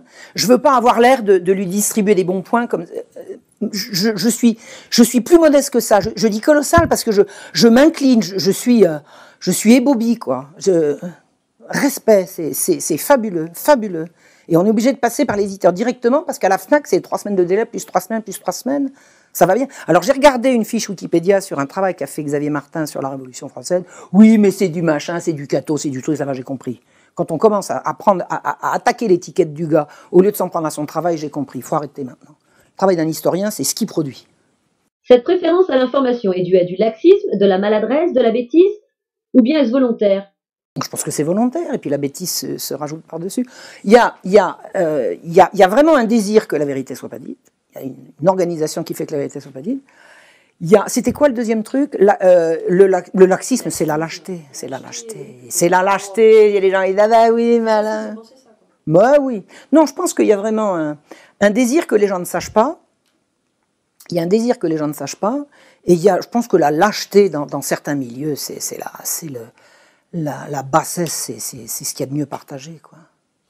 On nous embrouille, on nous ment. Toute l'organisation politique, qui est la nôtre, qu'on nous présente comme démocratique, est fondée sur des mensonges. Il est bien évident que dès que suffisamment de gens vont avoir conscience de l'imposture, ils vont cesser de se laisser faire et le nouvel ordre mondial va passer aux oubliettes de l'histoire. Qu'est-ce qu'on nous vend ? On nous vend que c'est comme ça et c'est pas autrement et que ça peut pas être différent. Ah bah si, justement. Je pense que rendre les gens ignorants, esclaves et dépendants, il y a des gens que ça intéresse, il y a des gens dont c'est le but. Et moi, je fais partie, comme vous, comme les gens qui nous regardent et que je salue, de ceux qui veulent que ça cesse. L'humanité est là pour être heureuse, pas pour lécher les bottes d'une petite élite autoproclamée de salopards pervers polymorphes et tout ce qu'on veut, qui ont décidé qu'ils étaient supérieurs à moi. Personne n'est supérieur à moi. Je suis supérieur à personne et personne n'est supérieur à moi. Quel parallèle faites-vous entre les mensonges que vous avez découverts et ceux que l'on pourrait éventuellement entendre aujourd'hui dans les médias ? C'est les mêmes. C'est les mêmes. Dans Mes braves gens, on s'occupe de vous. Moi, le mensonge le plus, celui qui m'agace le plus en ce moment, parce que je suis dessus, c'est tout ce qui a trait à l'Église catholique. Ah, ça, c'est absolument invraisemblable. Moi, j'ai grandi dans la religion catholique, donc quand j'étais jeune, j'étais tout à fait catholique militante, et puis j'ai appris. J'étais bête, je pensais que l'Église c'était quelque chose de bien, j'ai appris que la pédophilie c'est venu après, mais que l'Église c'était l'Inquisition, que l'Église elle brûlait les gens, que l'Église elle voulait empêcher les gens de s'épanouir, que le but de l'Église c'était la domination, etc. Puis j'y ai cru. C'était bien rentré comme ça, j'y ai cru. Alors je faisais partie de ces cathos pendant un temps qui disaient « Moi je suis catholique parce que je crois au message évangélique, parce que c'est quand même un peu la base, hein. C'est quand même un petit peu, un rien, bon c'est quand même le message de Jésus, mais je suis contre l'Église. » Il y a plein de cathos en France qui sont comme ça. Ils sont catholiques mais quand même contre l'Église. Pourquoi ils disent ça ? Ils disent ça parce qu'on leur a tellement fait rentrer dans la tête que l'Église a commis tous ces crimes dont on leur fait la liste, qu'ils se disent « Ben oui, mais donc on n'est pas d'accord avec ça. » Mais mensonge, bon Dieu de bois, mensonge. Il faut reprendre un à un tous les crimes qu'on impute à l'Église, mais un à un et voir qui, quoi, quand. C'est ahurissant, quoi. C'est ahurissant. La domination de l'Église sur les âmes à l'époque de l'Ancien Régime, ça me fait rigoler. Je demande un exemple. L'Église, paraît-il, a censuré Diderot. Ah bon, c'était l'Église qui dirigeait le ministère de la librairie. Oh bon? Comment est-ce que l'Église a pu censurer Diderot? Ah oui, l'Église a donné son avis en disant qu'elle condamnait alors elle n'a pas le droit. Quand l'Église donne un avis sur une publication, on appelle ça censurer. Mais quand l'encyclopédie dit ce qu'elle pense de l'Église, c'est quoi ça? Mensonge, mensonge, mensonge. Il est temps que les cathos se réveillent, là. Il est temps que les cathos se réveillent. Quand les catholiques sincères, je dis pas les catholiques organisés comme... les gens qui se sentent comme moi, imprégnés de tout ce catholicisme qui a fait notre pays, quand ils vont se réveiller, on va remettre les pendules à l'heure, on va arrêter de mentir comme ça. Hein. Et il est temps que les catholiques se réveillent. On n'a pas séparé l'Église et l'État. À la Révolution française, on a soumis l'Église à l'État. Avant la Révolution, l'Église était autonome. Par le biais de la dîme qu'elle percevait et dont elle restituait les bénéfices en termes de tous les services qu'elle rendait à la population, elle était indépendante de l'État. À la Révolution française, on a fait la constitution civile du clergé. On a soumis l'Église à l'État. Donc on n'a pas séparé les pouvoirs, on a lié les pouvoirs à la Révolution. On a fait l'inverse. Comme il y a eu la guerre civile, ben oui, la guerre de Vendée, tout ça, il y avait des soulèvements partout. Napoléon a dit, bon, on va arrêter le truc, on va faire un concordat. Un concordat. C'est-à-dire qu'il est allé chercher le pape, il lui a mis le fusil sur la tempe en disant, vous allez signer là. On vous rendra pas tout ce qu'on vous a volé, mais en échange, on vous laisse l'éducation. Et pour le reste, toute l'Église est soumise à l'État. Toute l'Église est soumise à l'État. Le choix des prélats, la rémunération des prêtres, c'est l'État qui s'en charge. C'était pas comme ça avant. Donc, avant la Révolution française, il y a séparation de l'Église et de l'État, et après la Révolution française, il y a soumission de l'Église à l'État. Et en 1905, on arrive et dit, on va venir à bout de siècles et de siècles de domination de l'Église. Mais de rien du tout, d'un siècle de concordat obtenu par la violence. Eh ben voilà, faut le dire. Faut le dire. Debout les cathos, là, arrêtez de vous laisser embrouiller. Et je vous dis pas d'aller à la messe, ça n'a rien à voir. Chacun croit comme il veut. Oh là, j'aurais voulu avoir l'évangile, là, pour citer quelques trucs, là. Il y a des merveilles là-dedans. Il y a des merveilles là-dedans. Je suis effarée, je pense que, non, je sais pas quoi dire, là. Je suis triste, je suis perplexe, je pense que, parallèlement à ça qui est grave, dont je ne sais absolument pas ce qui va sortir, je crois, je sens qu'il va y avoir un réveil de gens comme moi. Je me prends un peu comme pas comme un poisson pilote, comme un... Oh, je sais pas comment dire. En général, ce que je ressens, c'est avant que ça se passe, quoi. Je sais pas comment vous dire. J'ai été alertée des affaires de pédophilie 4 ans avant l'affaire Dutroux. C'est-à-dire, j'ai commencé à parler de réseaux pédophiles et trucs comme ça qui m'ont mené à mes recherches, hein, puisque j'ai voulu comprendre les enlèvements d'enfants. 4 ans avant que la pédophilie se mette sur les... Je sens les trucs. Voilà. Et j'ai l'impression que la France catholique sincère, les vrais, quoi, les vrais, elle va se réveiller. Elle va se réveiller. La France des braves gens. La France des braves gens qui veulent pas que le profit passe avant le bien commun. Et qui considèrent que l'amour du prochain, c'est la base, c'est l'alpha, c'est l'oméga, et qu'au-dessus, c'est le soleil. Quel était le rôle de l'école avant et pendant la Révolution française? Quel est-il aujourd'hui, selon vous? L'Église, c'est toujours elle qui a fait la classe. C'est toujours l'Église qui a fait l'école. Alors, axiome numéro 1. Avant, les enfants, ils savaient pas lire, ils savaient pas écrire, et puis la frugulation, elle était complètement analphabète. Ah bon? Tiens donc, c'est pas vrai. Il y avait des écoles partout en France et c'était l'Église qui s'en chargeait. Donc l'Église a toujours enseigné à lire, à écrire et à compter aux enfants de France. Toujours. Alors ça, moi, si on me le dit, je suis pas obligée de le croire, mais quand je fais une étude sur les enlèvements d'enfants à Paris et que j'ai 1 témoignage, 2 témoignages, 10 témoignages, 15 témoignages qui dit mon petit a été enlevé au retour de l'école et les enfants s'en sont pris à des enleveurs d'enfants à la sortie de l'école et que j'ai dit témoignage du maître d'école qui dit ce matin j'avais la moitié de mes élèves parce que etc. Je vois bien qu'il y avait des écoles partout et que les enfants allaient à l'école et ils allaient pas à l'école pour apprendre qu'il fallait se soumettre au roi et puis qu'il fallait être gentil avec les possédants. précédents, ils apprenaient à lire, à écrire, à compter, ils apprenaient qu'il y avait un Dieu, ils apprenaient qu'il y avait Jésus, ils apprenaient qu'il y avait la Sainte Vierge, ils apprenaient le corpus de ce qui est notre culture, notre civilisation, notre monde, et ils apprenaient à lire, à écrire et à compter. Et tous les gens que j'ai vus dans tous les témoignages des enlèvements d'enfants, il y en a les 3/4 qui signent correctement. Donc s'ils signent, c'est qu'ils ont appris à écrire. Et s'ils ont appris à l'écrire, c'est qu'ils étaient à l'école. Et la fille de Damien a été enlevée sur le chemin de l'école. D'ailleurs, elle était enlumineuse, donc elle savait bien écrire. L'école a été reprise par... Oui, puis avec tout... L'école de Jules Ferry, alors on dit, l'école sera gratuite, laïque et obligatoire. Alors gratuite, elle l'était déjà. Laïque, elle ne l'était pas parce qu'elle était religieuse. Je vois pas en quoi c'est mieux, et obligatoire. Il y avait une obligation de faire des écoles dans l'Ancien Régime. Il n'y avait pas d'obligation d'y envoyer ses enfants. C'était pas la loi d'envoyer ses enfants à l'école, mais c'était la loi de leur mettre à disposition une école. C'est-à-dire que l'obligation scolaire était l'obligation de mettre à disposition des parents des écoles pour leurs enfants. Et moi qui ai bien étudié ce que c'était que la misère, j'ai étudié sur les institutions d'aide aux plus miséreux, aux pauvres, quoi, hein, sous l'Ancien Régime, puisque ça menait à l'hôpital général et toutes ces affaires-là. J'ai vraiment été à même d'étudier des textes où on pouvait voir quels étaient, dans les campagnes et chez les gens miséreux, les désirs des parents. Les désirs des parents, c'est, vous venez au secours de leurs enfants, faites en sorte qu'ils puissent aller à l'école. Faites en sorte, voilà, on n'a pas assez à manger, mais si vous envoyez le petit dans une institution, assurez-vous bien qu'il pourra apprendre à lire et à écrire. C'est-à-dire qu'il n'y avait pas besoin d'obliger les parents à envoyer les enfants à l'école, c'était leur rêve. C'était leur rêve. C'était que mon petit apprenne à lire et à écrire. J'ai notamment une histoire, oh, c'est tellement triste, c'était en 1750, c'est une malheureuse, oh, la veuve Héninck, je raconte ça dans, oh là, c'est tellement triste cette histoire.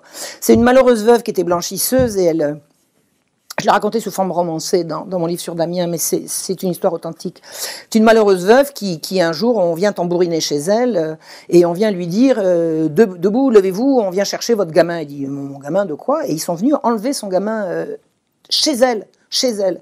Et ça faisait plusieurs jours qu'il y avait un flic qui la harcelait, puis qui lui disait vous êtes disputé avec votre gosse et tout. Enfin, il y avait des flics qui étaient autour d'elle et autour du gosse. Et le but, c'était d'enlever le gamin. Et ils ont inventé n'importe quoi pour lui enlever ce gamin. Bon, alors, il y avait des machins, il y avait des réseaux de pédérastie. Enfin bon, tout ça, c'est avéré. Tout ça, c'est avéré, c'est clair. Enfin bon. Et ils ont fini par lui enlever son gamin en l'accusant après coup d'avoir volé des mouchoirs à la sortie de la mettre, des trucs comme ça. Et cette malheureuse veuve, elle est allée dans tous les coins. Alors son gamin, à la fois, il allait à l'école le matin et puis l'après-midi, il l'aidait. Elle était blanchisseuse, alors il lui portait le linge. Enfin, il aidait maman, quoi. Et elle a fini par savoir qu'il l'avait mis à Bicêtre et puis je sais pas où. Moi, je l'ai retrouvé, son gamin. Oh, c'est infernal. Je l'ai retrouvé, son gamin, il a été mis à Bicêtre, elle était obligée d'aller de Paris à Bicêtre, il y en avait pour 6-7 kilomètres. Mais rendez-moi mon gosse, mais qu'est-ce qu'il a fait et tout, elle était seule, oh, c'est infernal. Et j'ai retrouvé le témoignage où elle disait, mais surtout qu'il aille bien à l'école, hein, surtout, et elle payait à Bicêtre des salopards, elle payait pour qu'il lui assure des cours, pour qu'il puisse lui, alors que c'était, bien évidemment, c'était inclus dans les budgets de Bicêtre d'apprendre à lire, à écrire, à compter aux enfants. Donc il lui fait, oh là là là là, il lui prenait de l'argent pour, et son obsession, c'était que mon petit, quand il sortira, au moins qu'il n'ait pas perdu son temps et qu'il ait appris qu'il était à l'école. Bon, faut arrêter maintenant avec ces histoires d'école, d'accord? Faut arrêter avec cette histoire d'école. Nos aïeux, ils savaient lire, écrire et compter. La littérature n'a pas commencé en 1789, que je sache. Et les gens voulaient que leurs enfants aillent à l'école. Il n'y a pas eu besoin de rendre l'école obligatoire. Par contre, c'est vrai que de la rendre obligatoire laïque, ça c'est clair. Pour faire passer le machin républicain et que la vie a commencé en 1789. C'est bientôt fini, ça. Hein. Il n'y en a plus pour long. Hein. Il n'y en a plus pour long. Le mythe de 89, là, à mon avis, encore quelques années, il va plus rien rester. Mais c'est pas, il va plus rien rester. Je suis pas pour qu'on remplace un mythe par un autre. Là, faut aller aux sources. Mais il y a des gens sur Internet, des petites gamines qui me disent où est-ce que je peux trouver ça? J'ai dit allez chercher sur Google. Ah j'ai trouvé un truc. Regardez, Madame Sigaud, j'ai trouvé ça. Je lui dis non, ce que tu as trouvé, c'est ce que j'ai dit. Elle me dit c'est pas bien. J'ai dit non. Trouve la source de ce que j'ai dit. Alors elle me dit, ça y est, j'ai trouvé. Et hop, j'ai dit, ça y est, t'as compris maintenant. Et tu continues comme ça. Connaissez-vous le mouvement des récentistes? Si oui, qu'en pensez-vous? Oui, oh, c'est n'importe quoi. Les récentistes, ils vous racontent qu'il y a 1000 ans de trop dans l'histoire. Ben, comme par hasard, c'est les 1000 ans de christianisme triomphant sur l'Europe. Non, allez, arrêtez avec ça. Les récentistes, c'est pas des historiens. Quelqu'un qui fait de l'histoire, c'est quelqu'un qui est historien. Bon, alors on peut être historien diplômé ou historien amateur, mais le principe de l'histoire, c'est de remonter le fil à partir de documents. J'ai lu plusieurs trucs récentistes, je me suis appuyé de le lire. Quand on n'a pas envie de hurler de rire, on a envie d'envoyer une paire de claques, quoi. Non, non et non. Non et non. C'est du délire. C'est du délire qui conclut d'ailleurs que maintenant, une fois qu'on aura bien démontré tout ça, on comprendra que l'Église par-ci, l'Église par-là, c'est encore une attaque contre l'Église catholique, ça. Qui est présenté d'ailleurs comme ayant financé des moines qui auraient recopié des économes. Ah, rien. Non, non, pas de temps à perdre.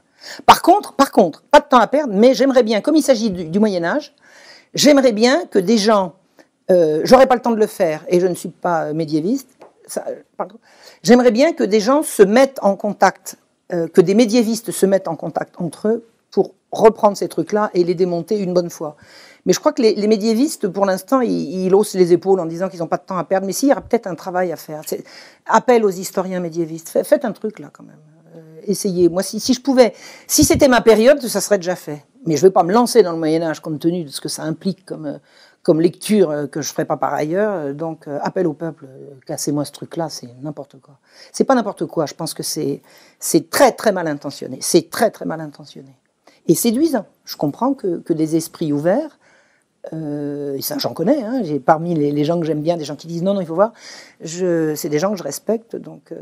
je pense qu'il faut aider ces gens-là à ouvrir les yeux. Il faut être historien pour ça. Donc, appel aux historiens médiévistes. Concernant l'avenir, et compte tenu de votre connaissance de la Révolution française, pensez-vous que les conditions actuelles sont réunies pour déboucher sur une situation identique à celle de 1789 ? Non, c'est tout à fait différent. C'est tout à fait différent. Je pense qu'il y a eu... La Révolution, c'est des gens qui ont décidé de renverser un pouvoir protecteur pour le remplacer par un pouvoir...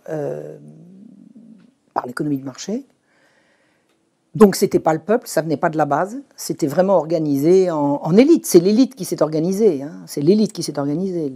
Alors il y avait l'élite religieuse, ceux qui étaient élus, qui avaient la grâce, et puis il y avait l'élite intellectuelle, agnostique ou déiste. Enfin déiste, c'était une tarte à la crème, c'était pour pas avoir l'air de... Enfin bon, ceux qui ne se référaient pas à Dieu et qui se référaient à la raison. Ces gens-là ont voulu renverser le trône et l'autel, ils l'ont renversé. Bon, ce qui se passe aujourd'hui, c'est l'inverse. C'est-à-dire que toutes ces élites sont au pouvoir, ils tiennent absolument tout, et c'est la base qui monte. C'est la base qui monte, c'est le peuple. Ça ressemble à rien de ce que j'ai connu, de ce que j'ai étudié. Ça ressemble en rien. Je vois pas. Non, je pense que les dictatures, on les a eues. Les dictatures, Non, je pense que ce qui se prépare, ce qu'on est en train de vivre, c'est totalement inédit. Je pense que c'est totalement inédit. Le retour d'un roi, si le peuple reconnaît en quelqu'un, je ne sais pas. Personnellement, ça ne me choquerait pas. C'est pas ce que je désire ni ce pourquoi j'œuvre. Mais si ça se présente et que les gens le veulent, moi je suis une grande démocrate, une vraie là, hein, Vox Populi, Vox Dei. Je ne sais pas ce qui peut se présenter. Ce que je sais, c'est que ça me semble être non pas comparable à ce qui s'est passé en 89, mais pratiquement l'inverse. Hein. Moi, je verrais ça plutôt, je peux me tromper, mais je verrais ça plutôt l'inverse. C'est-à-dire que tous les gens qui ont été écrasés à cette période-là, ils remuent encore. Vous parlez de quelque chose d'inédit. Comment voyez-vous ça ? Les réseaux d'information, ce que vous faites là. Regardez, moi, pendant 30 ans, j'ai pas fait une télé, jamais on a relayé. J'ai écrit des bouquins dont on me disait qu'ils étaient vachement bien. Personne ne les relayait, personne. J'ai été ostracisé, j'ai été complètement mise à l'écart. Voilà, je rencontre un gars courageux qui s'appelle Alain Soral, qui me passe la parole, et blam, ça y est, ça fuse de tous les côtés. Ça veut dire que j'ai véritablement un public, ça veut dire que mon intuition est la bonne, ce que je dis, il y a un public pour l'entendre, et si on m'a empêché d'atteindre le public, c'est que ce que je dis est important. Donc, ça veut dire que je dis pas que je suis importante, hein, je suis un élément du truc, mais je sais très bien que je ne suis pas la seule, on est quand même des milliers. Tout ça, ça circule, tout ça, c'est en train de se mettre en place. Et Moi, j'ai fait les 2 manifestations contre le mariage pour tous. Dans des manifestations comme ça, on reste des heures dans la rue, on parle avec les gens, on parle. C'est la France profonde qui vient de tous les coins. On parle. Et qu'est-ce qu'on entend? Arrêtez les médias, coupez la télé, jetez les journaux. Il n'y a même plus besoin. Les gens n'allument plus la télé, ils allument leur écran d'ordinateur. Ils lisent plus les journaux. Les journaux sont super subventionnés. Moi, j'y ai pris l'avion récemment pour aller en Algérie. On m'a donné un journal, j'ai regardé comme ça, et j'ai dit non, j'ai pas besoin. Je regarde plus la télé. Depuis le premier tour de la présidentielle, j'ai pas rallumé la télé. Si, je l'allume parce que j'ai mon ordinateur dessus. Je ne regarde plus la télé. Et alors j'ai rendu Canal+, j'ai rendu Canal Sat, et autour de moi, tous les gens à qui je dis ça me disent tiens, moi aussi. Et c'était flagrant pendant la manif pour tous, parce que c'est vraiment, c'est un grand bain de braves gens qui se retrouveraient pas autrement. C'est fou, hein, on parle, on discute. Vous avez rencontré quelqu'un à cet angle de cette rue-là, vous avez fait 6 ans, vous le retrouvez, c'est comme si vous le connaissiez. Alors on s'assied, puis on discute, puis on se prend pas les numéros de téléphone, rien du tout, c'est de la parole libérée comme ça. Et on se rend compte qu'on dit tous pareil. Il faut arrêter avec les médias, il faut arrêter avec la télé, il faut plus les croire. Et ça passera pas, ça ne passera pas. La marchandisation du corps humain, la négation de l'union d'un homme et d'une femme pour le remplacer par ça ne passera. Les Français ne veulent pas de ça, le peuple n'en veut pas. Je dis pas qu'ils vont pas réussir à nous l'imposer par la force, mais ça sera par la force, et la force engendre l'avance. Qui sème le vent récolte la tempête, ils ne l'emporteront pas en paradis. Les Français ne veulent pas de ça, et il n'y a pas que les Français. Il n'y a pas que les Français en ce moment, moi je parle pour ce que je connais. Donc qu'est-ce qui est en train de se passer? Il est en train de se passer que tous ceux qui font l'opinion, le savoir, les médias et tout, sont totalement décrédibilisés, et qu'ils sont moins nombreux que nous. On n'est plus nombreux. C'est la fin d'un cycle. Quels enseignements pour l'avenir peut-on tirer de cette réhabilitation d'histoire? Je ne sais pas si je peux répondre là-dessus. Je ne crois pas. Ce que je crois, c'est qu'au regard de l'histoire, la Révolution française, c'est quoi? C'est 220 ans maintenant? 230 ans, hein? L'histoire de 130 ans, c'est rien du tout. C'est rien du tout. Je pense que la France, pour parler de la France, mais on n'est pas isolé, mais la France a pu connaître des périodes de malheur et au moins aussi longues que ça, dont elle s'est remise. Hein? Donc, non, je peux pas dire ce qui va se passer. Je peux simplement dire que tous ceux qui nous ont enterrés, ils se sont trompés, on n'est pas morts. On n'est pas morts, on est toujours là. Mais je pense que ça sera plus comme avant. Je prône pas un retour au passé. Mais connaître le passé, c'est pas prôner un retour au passé. C'est savoir en retirer ce qui était bon, ce qui était bien, ce qui marchait bien. D'ailleurs, c'est pour ça, c'est essentiel. Qu'est-ce qu'il y avait de bien dans l'Ancien Régime? C'est ça qu'il faut mettre à jour. Il y avait des choses qui étaient bien sous l'Ancien Régime. Pourquoi est-ce qu'on nous a diabolisés? Pourquoi est-ce qu'on nous a dit que la police des grains et la police des subsistances, c'était l'horreur? Comment il disait Turgot? Il disait les horreurs de la surabondance. La surabondance. Comme si les gens, quand il y avait surabondance, ils étaient horrifiés, ils n'étaient pas horrifiés. Ils mangeaient ce qu'ils avaient à manger, ils faisaient des réserves pour la fois suivante, et puis la fois suivante, il y avait sous-abondance, et puis on compensait par là. Ils disaient les horreurs de la surabondance. Mais évidemment, les horreurs pour celui qui voulait s'enrichir.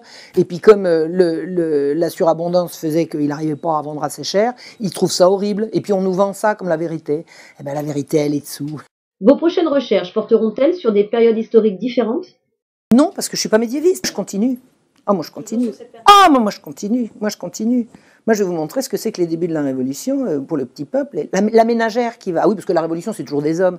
Alors j'ai lu ce week-end un bouquin qui explique qu'à la Révolution, les femmes elles veulent un travail égal, salaire égal. Ah là, les conneries, c'est pas vrai. À la Révolution, les femmes elles veulent du pain. Elles en avaient avant, elles veulent continuer. Qu'est-ce qu'elles sont allées faire, les femmes? Elles sont allées chercher le boulanger, la boulangère et le petit mitron. Elles sont allées chercher le roi à Versailles. Il lui a dit, maintenant, le roi, il revient à Paris. Et le roi, c'est le boulanger, la boulangère et le petit mitron. Le roi est le père nourricier du peuple. La Révolution éclate et on dit, non, le roi n'est plus le père nourricier du peuple, c'est le marché qui va fixer le prix du pain. Et les femmes, elles vont à Versailles, elles disent, tu reviens, t'es le roi. C'est les femmes qui dirigent qui mènent, elles ne dirigent pas, elles mènent toutes les émeutes populaires. C'est les femmes. Elles sont partout, les femmes. Elles sont partout. Moi, je suis très fière d'être française. Mes aïeules, qui ne sont pas olympe de gouges, ni machin et trucs, j'en ai rien à fiche. Mes aïeules, c'était elles qui faisaient bouillir la marmite. C'était elles. Moi, tout ce que je sais faire, c'est ma maman qui me l'a appris. Et j'en suis très fière. Tout ce que je sais faire, c'est les femmes de ma lignée au-dessus de moi qui me l'ont appris. Et j'ai pas besoin d'être féministe pour autant. Être femme, c'est bien suffisant à mon bonheur. Je pense que quelqu'un qui voudrait m'expliquer que je vais être plus heureuse comme executive woman que dans mes 4 murs que vous voyez là, c'est quelqu'un qui se fout de ma gueule. D'abord, j'ai pas besoin qu'on m'explique ce qui est bien. En plus, qu'un homme soit macho, je trouve que c'est aussi bien que d'avoir une femme féminine. Personnellement, un homme viril m'attire plus qu'un homme pas viril. Alors je vais vous raconter un truc. Moi, quand j'ai commencé, c'est pas quand j'ai commencé, j'ai toujours cherché à me brancher avec des gens pour discuter. Moi, j'ai été complètement isolée, j'ai été éjectée des médias, donc j'ai passé toutes ces dernières années à essayer de trouver avec qui je puisse communiquer. Je me suis branché à un moment donné avec des laïcards. Alors comme la laïcité, c'est quand même pour tout un tas de raisons que j'ai expliquées par ailleurs, c'est un peu ma tasse de thé, je me suis mise avec ces laïcards en me disant je vais essayer de leur apporter un petit peu de mes découvertes, en disant là où ils se trompent, je vais essayer de leur... Et alors je suis tombée sur des gens, une espèce de... Oh là là, le mec il se dit féministe, il est féministe, c'est dans son programme, il est féministe. Mais j'ai jamais vu un mépris pareil, un mépris. Ce mec qui promeut, alors il se dit féministe simplement parce qu'il refuse que les filles portent le voile, mais de quoi je me mêle? De quoi je me mêle si les filles ont envie de porter le voile? Je parle pas dans le cadre de l'école, on parle d'autre chose. Moi j'arrive d'Algérie, j'ai fait une intervention, il y avait plus de la moitié de femmes, et il y avait 9/10 de ces femmes-là qui étaient voilées, et j'ai pas trouvé des brêles, et j'ai pas trouvé des imbéciles, mais respect. Ma grand-mère, elle portait un chapeau. Mon arrière-grand-mère, elle avait un foulard.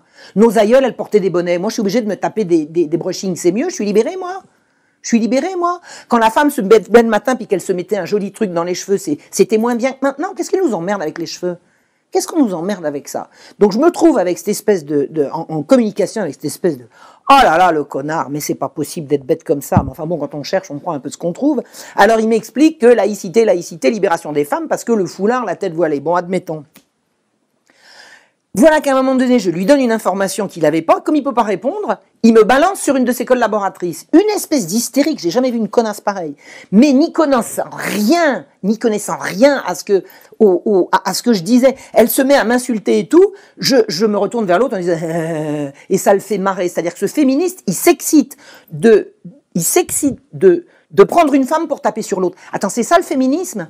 Un féministe, c'est un gars qui jouit de voir une femme se faire taper par une autre. Pour moi, c'est un pervers, ça, c'est pas un féministe. Hein. C'est pas un féministe. Un mec qui me respecte, c'est un mec qui va m'épargner les coups. C'est ridicule. Un homme peut pas être féministe. Un homme ne peut pas être féministe. Un homme, c'est un macho c'est un mâle. Et ben moi, ce que j'attends des mâles, c'est qu'ils soient des mâles. Et j'aimerais pas qu'on vienne m'emmerder avec ma féminité. J'aimerais pas qu'on vienne m'emmerder avec ma féminité. Moi, je suis pas féministe, je suis femme. Femme. Apprendre à vivre, c'est apprendre à exister par soi-même, c'est apprendre à se positionner. Enfin, je veux dire, dans le couple, on n'est pas toujours je suis. Dans le couple, on croirait qu'il faut qu'il y en ait un qui domine et un qui soit dominé. Mais enfin, moi, j'ai vécu en couple, il y avait ni dominant ni dominé. Je suis désolée. C'est un savant équilibre, c'est ça la vie, c'est fait de respect, c'est fait d'estime, c'est fait d'amour, mais moi j'ai jamais dominé personne et je refuse qu'on me domine. Je refuse qu'on me domine. D'ailleurs, si j'avais accepté qu'on me domine, j'en aurais moins bavé. Hein. Moi vraiment, ce que j'en ai bavé, c'est que j'ai toujours refusé qu'on me domine. Je ne veux pas être dominée, mais je ne veux dominer personne. Je ne domine personne. Je ne domine personne. Ni chien, ni chat. Non, la domination, pour moi, c'est la perversion. C'est d'ailleurs le monde dans lequel on vit. On est gouverné par des gens dont le fantasme est la domination. Et la domination, il n'y a pas à être dominé. Moi, je veux bien un maître ponctuel, hein, sur un truc précis. Par exemple, pour apprendre l'histoire, ben, je me suis fiée à mes maîtres, d'accord? Mais je ne me suis pas laissé dominer. Hein, c'est ponctuel, c'est précis, c'est les compétences, et puis c'est un passage. C'est un passage. On n'est pas l'égal, l'élève n'est pas l'égal du maître. On est bien obligé de passer par des apprentissages, d'engranger et de faire fructifier ce que ceux qui sont passés avant nous ont donné. Ça implique qu'on n'est pas tous égaux, mais ça n'implique pas qu'on soit dominé par qui que ce soit. Parce qu'on grandit. On grandit, on évolue, on se tire vers le haut, on commence par recevoir, après ça on donne, enfin c'est tout l'apprentissage de la vie. Je pense qu'on est gouverné par des grands malades, je pense que c'est la maladie des gens, c'est la maladie de l'humanité. C'est la maladie de l'humanité. Je pense que tous ces gens qui ont été très très maltraités quand ils étaient gamins, ils perpétuent, ils restituent, et voilà quoi. Mais la vérité, elle se trouve dans les grands mythes et dans les grandes religions. On n'a rien inventé, il n'y a rien sous le soleil. Oh, c'est tellement beau. La dernière fois que j'ai revu ça, j'en avais les larmes aux yeux. Je crois que c'est un message de Jésus, je crois que c'est dans Matthieu. Et celui qui viendrait à scandaliser le plus petit de ses enfants, enfin, c'est un passage extraordinaire, où Jésus explique que c'est quand on s'attaque aux enfants qu'on s'attaque à l'essentiel. C'est l'humanité dans ce qu'elle a de plus pur, de plus généreux, de plus donnant, recevant, aimant, spontané et fort. Ouais, ouais. Moi, j'ai un côté enfant, enfin, sans faire de psychologie, j'ai un côté enfant que j'ai vraiment réussi à sauvegarder. C'est à 100%. C'est vraiment le truc dont je suis fière, quoi. C'est-à-dire que toute ma spontanéité, qu'on n'a pas arrêté de me culpabiliser, on me traitait d'hystérique, par exemple, quand je pousse un cri de joie, hystérique, non, c'est pas ça, hystérique. Quand j'ai eu ma maîtrise, je téléphone, j'avais mention très bien. J'étais parti avec l'idée que je pouvais rien faire. Je passe ma maîtrise, mention très bien. Je téléphone. Bon, ça va, calme un peu ton hystérie. Un copain. Non, il m'a pas dit ça comme ça. J'ai dit, oh bon. Alors j'envoyais des SMS partout, ouais, tralala, spontanéité, le bonheur, la joie de vivre, hein, bon. Et non, c'est 2 jours après. Je rappelle le copain en question, il me dit, oui, au moment où tu m'as envoyé ton message hystérique. J'ai dit quoi? Je lui ai dit, c'est ma joie de vivre que tu sais que l'hystérie c'est une maladie. Je te semblais malade là? C'est monstrueux. C'est monstrueux. On casse, on salit, on avilit tout ce qui est beau, tout ce qui est spontané. Non, la retourne, ça va se retourner, ça. Je pense vraiment que les gens vont comprendre, quoi.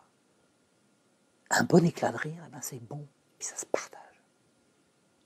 C'est pas, là, ça me rappelle, quand il y avait des manifs pour la Palestine, j'avais participé à une manif, c'était je sais plus où, et puis il y avait des jeunes Palestiniens qui dansaient une dabga, et puis alors il y avait une espèce de gauchiste, de connasse qui s'approche puis qui dit « Ça vous empêche pas de rigoler pendant que là-bas ils crèvent ?» Je dis « Attends, là, j'ai dit c'est des Palestiniens, là, ils dansent, ils sont heureux, ils sentent qu'on les soutient, et toi tu les emmerdes, parce que là-bas, mais tu sais que ceux de là-bas, s'ils pouvaient être là, tu crois qu'ils aimeraient pas culpabiliser les gens de prendre du plaisir licite, qui fait du mal à qui? Qui fait du mal aux mauvais coucheurs. Ça, alors là, alors tout ça, moi, tout ce milieu gauchiste, là, qu'est-ce que ça peut être? C'est mortifère. Ah la vache, c'est mortifère, c'est dégueulasse. C'est dégueulasse. Et ce qui est complètement ahurissant pour moi, c'est de voir que ce sont eux les mortifères qui accusent l'Église d'avoir prôné la renonciation au plaisir. Alors que c'est l'inverse. C'est l'inverse. La joie, le plaisir, la joie, ça en fait partie. C'est eux qui passent leur temps à culpabiliser. Alors par contre, ce qui leur reste, c'est le sexe mécanique, quoi. Les relations sexuelles à travers le trou du mur, là. Quelle horreur! Quelle horreur! Oh, quelle épouvante! Debout les filles, vous n'êtes pas obligées, là. Oh là là, vous laissez pas faire les filles. Romantique, restez romantique, ne vous inquiétez pas. Un petit mot concernant vos dernières conférences? Oui, je viens de faire une série de conférences. Alors, c'était très sympa. La première conférence que j'ai faite à Marseille, je l'ai faite avec Salim Laibi. Alors Salim, je le suivais de loin. J'avais envie de le connaître. Je lui ai passé un coup de fil. Il me dit ouais, tu vas venir faire ça à Marseille. Donc j'ai fait ça au mois de juin dernier. Et puis depuis, on est allé à Toulon. Et puis là, on va se revoir à Paris. Moi, j'ai un élan vers ce garçon. Salim, t'es vraiment un gars bien, quoi. C'est vraiment. Donc on a été invité par Johan Livernet. Donc Johan Livernet à Toulon, c'est catholique, mais vraiment traditionnaliste. Enfin, je veux pas mettre d'étiquette sur Johan parce que je voudrais pas mettre la mauvaise, mais c'est vraiment un catholicisme, alors que je respecte parce que je suis quelqu'un de respectueux, mais dans lequel je me reconnais pas, je me retrouve pas du tout. Mais Johan avait organisé une conférence avec Pierre d'Ortiguet, qui nous a parlé. Alors, quand Pierre d'Ortiguet ne parle pas de récentisme, j'adore l'écouter, je ne veux surtout pas écouter ce qu'il fait en matière de récentisme, mais quand il nous parle de la déchristianisation de la France et qui donne son point de vue de philosophe sur ce qu'était la philosophie à l'époque des Lumières, moi, j'apprends beaucoup de choses. Donc, il y a eu à Toulon cette conférence avec moi qui ai parlé de la guerre des juges contre l'Église, Pierre d'Ortiguet qui nous a parlé de la déchristianisation et ce cher Salim qui nous a parlé de... il est vraiment génial, qui nous a parlé de son livre sur la faillite du monde moderne. Et le lendemain, à Nice, il y en a eu une autre. Et alors là, Johan Livernet est intervenu. Il a parlé pareil, de la déchristianisation de la France, mais à partir de textes. Lui, c'est vraiment son point de vue tout à fait de catholique engagé. Et ensuite, il m'a repassé la parole pour parler de nouveau de cette fameuse guerre des juges contre l'Église, à la suite de quoi il y a eu une interview. Enfin, moi je suis vraiment sur une lancée, ça fuse de partout. Et c'est grâce à l'affreux macho, vous savez, le mec qui, horrible, nazi, comment on dit, comment il est Alain Soral? Il y a tous les vices ce garçon. Ben, antisémite, bien sûr. Et quoi d'autre? Merci Alain. Très bien ce garçon. Puis il est courageux en plus. Avant lui, il n'y en avait pas, hein. Avant lui, il n'y en avait pas. J'en ai frappé à des portes.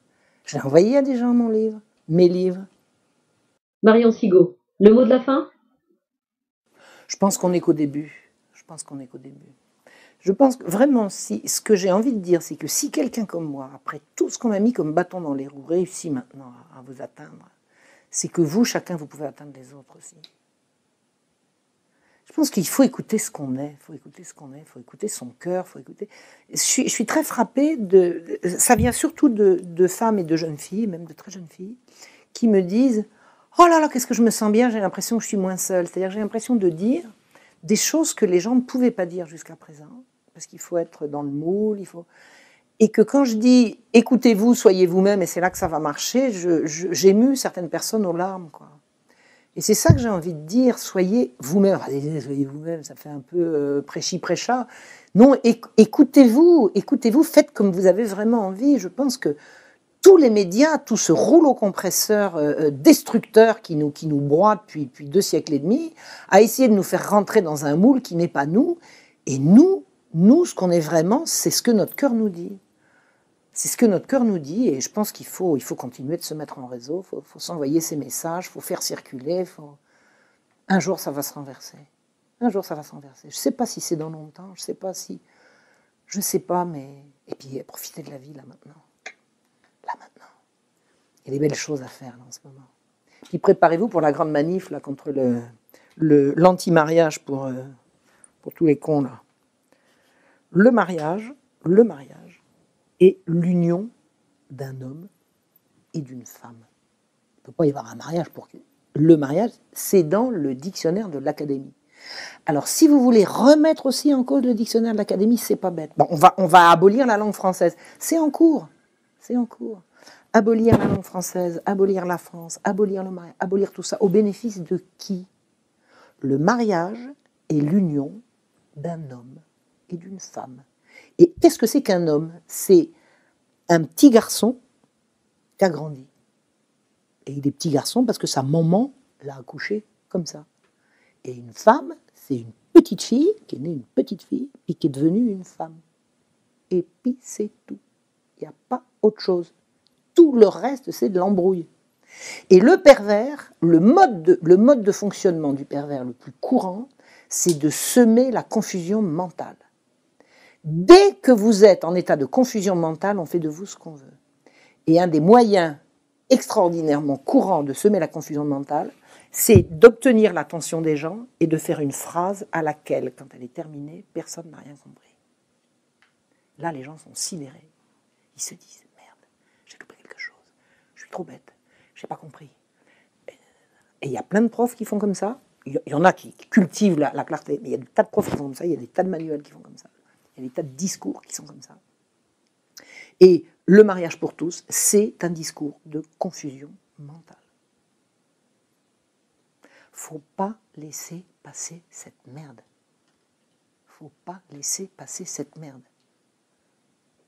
Faut lutter contre l'homophobie. Je ne sais pas ce que c'est. Vous connaissez l'homophobie? C'est quoi l'homophobie, en fait? Homo, ça veut dire identique. Phobie, c'est peur, panique. Il y a des gens qui ont la peur, panique de leurs semblables. Je ne sais pas. Vous avez une définition d'homophobie? Il paraît qu'il y a des gens qui vont dans les écoles pour lutter contre l'homophobie. On peut savoir ce que c'est? T'es homophobe, toi? Et toi? Eh bien, moi, je ne sais pas. Je ne sais pas ce que c'est. Je ne sais pas ce que c'est, mais j'aimerais pas que quelqu'un vienne me définir. Vous savez que je me définisse? Je suis une femme française. Et tout le reste, ça se bouscule. Mais dans l'ordre, c'est femme française. Tout le reste, c'est dans le désordre. Mais homophobe, antisémite, je ne sais pas ce que ça veut dire. Donc, je n'ai pas à endosser une quelconque étiquette à ce propos. Est-ce que je suis anti? Je ne sais pas ce que ça veut dire. Je ne sais pas si je suis homophobe. Je ne souffre d'aucune phobie, ça je peux vous l'assurer. Je ne suis phobique de rien du tout. De rien du tout. Est-ce que j'ai des amis homosexuels? Ben évidemment, tout le monde. Si tu n'as pas d'amis homosexuels, il n'a pas assez d'amis. Statistiquement. Évidemment que j'ai des amis homosexuels. Évidemment. Est-ce que je veux qu'ils aient le droit de se marier? Mais ils ont le droit de se marier. Tout le monde a le droit de se marier en France. Vous imaginez un gars qui arrive à l'église au bras de celle qui va devenir sa femme et on lui dit « Toi, tu n'as pas le droit de te marier parce qu'on sait que tu es homosexuel ». Tout le monde a le droit de se marier en France. Entre adultes consentants de sexe opposé, les homosexuels y compris. Un homosexuel a parfaitement le droit de se marier en France. D'ailleurs, si les homosexuels n'avaient pas le droit de se marier en France, comment y aurait-il autant de parents homosexuels? Il a bien fallu qu'à un moment donné, manifestez contre battez-vous contre le mariage pour tous. C'est un élément essentiel. Regardez en Pologne, là, en Pologne, ils sont en train de se révolter. C'est mondial, hein, c'est pas le gouvernement Taubira, machin, Flamby et tout là. Ils ont des ordres pour faire passer ça. Ils ont des ordres. Ça vient d'au-dessus. Les ordres ont été donnés aux pays africains, c'est-à-dire que des pressions ont été faites aux pays africains que s'ils refusaient de plier devant les lobbies homosexuels, on leur coupait les vivres. Vous êtes au courant de ça?